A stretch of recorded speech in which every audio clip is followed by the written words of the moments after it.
Security professionals. When I say layered security means ditching plastic credentials, what I'm really saying is this is the least secure aspect of your access control system. And one of the most common objections that I hear from most security professionals and from end users is, but I've got to have one of these for visual verification, for physical identification. Somebody's got to be wearing a card around their neck or around their waist to tell me they are who they say they are. And I agree. A physical badge is an important aspect of your layered approach to security, but it can still be the least secure element in your security system. And so if you already have an ID badge, is a mobile credential even necessary? Before we can answer that question, let's go over some facts.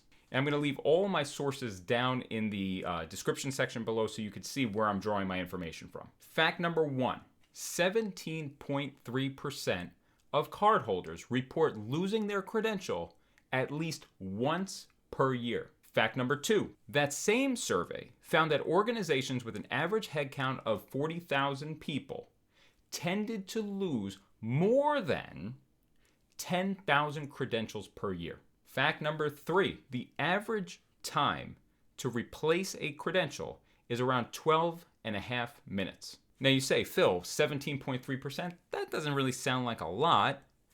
12 minutes, that doesn't really sound like a lot. But when you look at this at scale, and you have a large number of cardholders losing almost 20% of those cards on an annual basis with a 12-minute provisioning period, what you're really looking at is 261 8-hour working days for one person. That is literally a full-time job to just take pictures, run it through a printer, and re-provision a credential.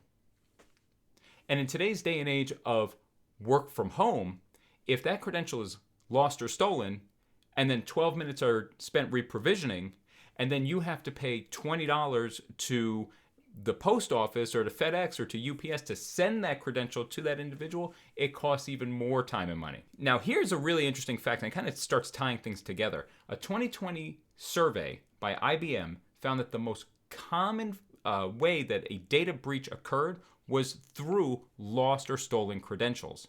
And each one of those data breaches resulting from lost or stolen credentials costs organizations $4 million per incident. And when we start connecting these dots, we find something really funny. People just aren't good at keeping track of these things. So while I get that your culture and your security posture requires your employees and those in your organization to have a badge around their neck or around their waist, why would we put the keys to your proverbial kingdom on a device that is so easily misplaced? Now, if you've been asking yourself this whole time, what does he keep holding up that doesn't look like a traditional PVC card?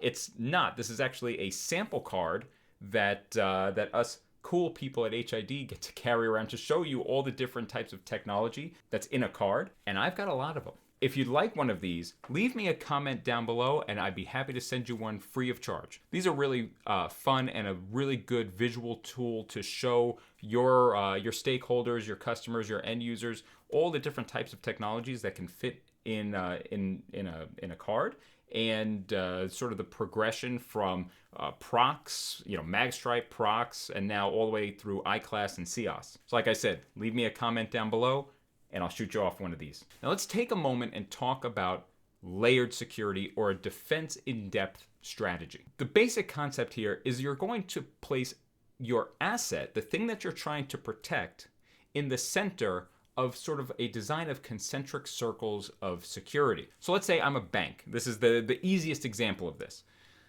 And I've got a bunch of money. Well, where's that money going to go? It's going to go in a lockbox inside of a vault.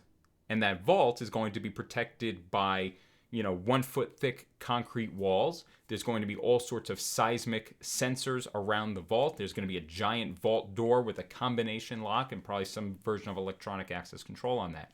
In order to get into the vault room, I need to present a credential. There are video surveillance cameras. And then on the outside of that, there's even more electronic access control and electronic physical security devices that are preventing unauthorized access to sort of the inner sanctum of the bank where the vault is located. The idea here is to limit the capability of a would-be adversary. And that all has to do with the 4 Ds of security: delay, detect, deter, and deny. We'll do a future episode about the 4 Ds, but suffice it to say, we want to be able to detect an adversary, likely deter them first, right? We don't want them coming in, but if they do get in, we want to detect them. Then we want to delay them for as long as possible and to potentially and ideally deny them access to the asset. In a basic access control system, you have your management software, you have your access control panels, you've got doors, you've got turnstiles, you've got credentials.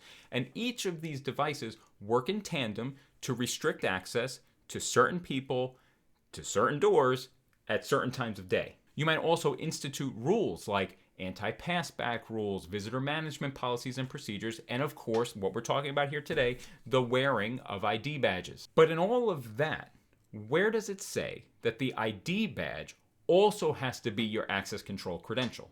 Of course it doesn't. Before the advent of mobile credentials, there really wasn't a better way, and therefore, right, if you wanted to do something that was reasonable and cost effective, you had your ID badge, and that ID badge had your access control rules on it, or your access control credentials, I should say. But in today's modern workplace, your users are already carrying the most secure form of credentials in their pocket, one of these. In a 2020 study, they found that 41% of respondents would have preferred their credential to be on their watch or their smartphone. So the users inside of your organizations are pretty much demanding that the credential not be in their pocket, but be on their phone. So then how do we do this layered approach? Well, there's nothing to say that you can't still have a physical badge around your neck. In fact, that's really good security policy. It provides your users with a level of security in that they can easily identify people that do and do not belong. Now, there's a whole conversation here about people being able to easily replicate a photo ID badge, but that's a conversation for another day.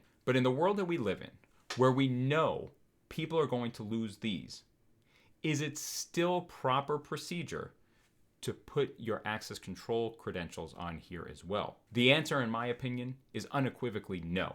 Your phone, whether you're using HID mobile access or employee badge in Apple Wallet or an NFC credential on an Android device, is far more secure, less likely to be lost or stolen, and can be easily deprovisioned if it is lost or stolen than one of these.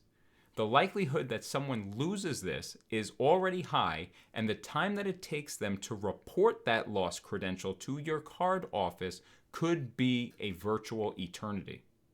Whereas if I lose this, you are guaranteed that I am running to my iCloud account and deactivating this, which will automatically deprovision my credentials. Now, I can already hear you asking, but how much is a mobile credential? And I've always done Prox cards. How do I make that change? That's a conversation for another day. If you have questions about this, or if you'd like one of these, leave me a comment down below. I'd be more than happy to ship you one of these sample cards and further the conversation with you. My name is Phil Coppola. I'm a physical security professional by the ASIS organization and the mobile evangelist at HID. I hope you enjoyed this video, and we'll see you on the next one.